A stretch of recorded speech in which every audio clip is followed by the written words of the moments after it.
Good evening, rock fans and YouTube friends around the world. Welcome to Paisano's Music and Vinyl Talk. I am your host, Paisano. Tonight, we're going to talk about one of my all-time favorite artists, Jimi Hendrix, and his 1982 release, obviously 12 years after his death, called the Jimi Hendrix Concerts.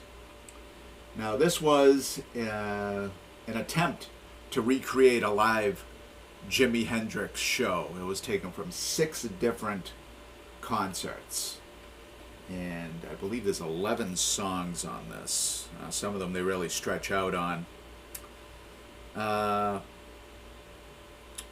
Most of it is the original Jimi Hendrix experience. Jimi Hendrix on guitar and vocals, Noel Redding on bass and vocals, and Mitch Mitchell on drums. Billy Cox, an old Army buddy, and his bassist, after the experience broke up, appears on 2 tracks, Red House, which is a very long, slow blues, and Hey Joe, which was an early Hendrix classic. I bought this in the mid-'80s, and I have never known anyone else to own this on CD, cassette, vinyl. I don't know. It's pretty damn good. A lot of the cuts are from the Winterland, October 1968 Winterland show, the first and the second show. There's only one song from the San Diego Sports Arena, and it's I Don't Live Today. And there's a couple of tracks from the Berkeley Community Theater in May of 1970, very shortly before his death. Like I said, I got this in the mid-'80s. This is a double album. I've enjoyed it for many years. This, the cover is a painting that was painted in 1971 by a French artist by the name of, I don't want to screw up his name, Jean Messager. He was born in 1920. His paintings are hung in major museums around the world. And he painted this in 1971. It says, having felt Jimmy's vibrations from Woodstock in 1969. And it would have been painted after his death in 1970. But it's quite a painting. Not bad at all. Let's go over the track listing. Starts off with Fire, which was a Hendrix opener for many years. I believe he opened with it at Woodstock. I Don't Live Today. And Red House finishes out side 1 of record 1. Side 2, Stone Free, and Are You Experienced, a live version of Are You Experienced, which he didn't perform live all that much. It's nice to see that. The second record starts off, side 3 is Little Wing, really stretches out on that. Voodoo Child, Slight Return, and Bleeding Heart, another slow blues. That one from Albert Hall in London, February 1969, the final days of the original experience. The last side is Hey Joe, a very long Wild Thing, and a very long Hear My Train A-Comin'. Tremendous, tremendous album. Didn't sell very well, from what I can see here on Wikipedia.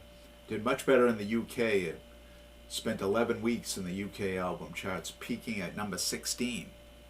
In the United States, it got to number 79 on the Billboard 200. So, and I don't even think this sold 500,000 copies. I tried to find some information online and it came up empty, but this was not a big seller. I don't think too many people were even aware of it, to be honest with you. There were many other posthumous Jimi Hendrix releases to concentrate on. This was just another one along the way. This came out on Reprise Records, as a lot of Jimi Hendrix's did, up to a certain point when his half-sister Janie took over the estate and it became my Experience Hendrix. Let's take a look at the vinyl. Put this over here. Classic Reprise label. Old school Reprise label, the brown label with the ship, boat. And the sleeve is kind of interesting. It features all the Hendrix releases up to that time and their track listing. It's pretty cool. And on the other side, a very nice picture of Jimmy at ease, and dates commemorating his birth and death. Born November 27th, 1942, and died September 18th, 1970. A genuine loss to music and to musicians all over the world. He inspired so many. Such an innovator. His reverberations are still felt today, no doubt. Anyone that's ever picked up a guitar, an electric guitar, surely knows about and is at least aware of Jimi Hendrix. I would assume, no matter what style of music you play, I guarantee nearly everyone that's ever picked up an electric guitar probably knows Jimi Hendrix. He was that influential.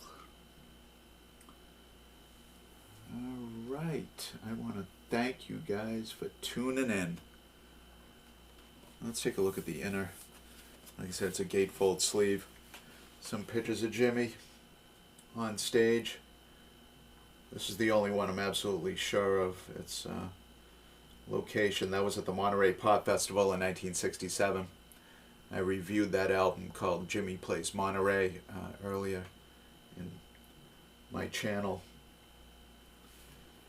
That was his American debut, and he let the United States and the Western world know that there was a new guitar player. And that's also from the Monterey Pop Festival. Burnt his guitar, lit it on fire, doused it with lighter fluid, and set it on fire as a sacrifice to the guitar gods at the end of his set.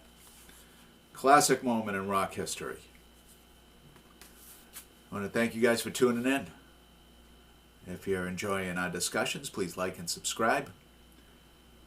And what will Paisano dig up next week?